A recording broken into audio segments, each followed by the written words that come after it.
మార్చాలి. నీ నీడై నీ వెంటే ఉంటూ తోడుగా ఉంటాలి. నా అందాలిక వర్ణించుటకు కవలికలే రాయి.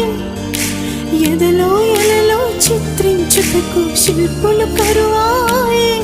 నా మది భాష నిన్ను చూసి తీరులుగా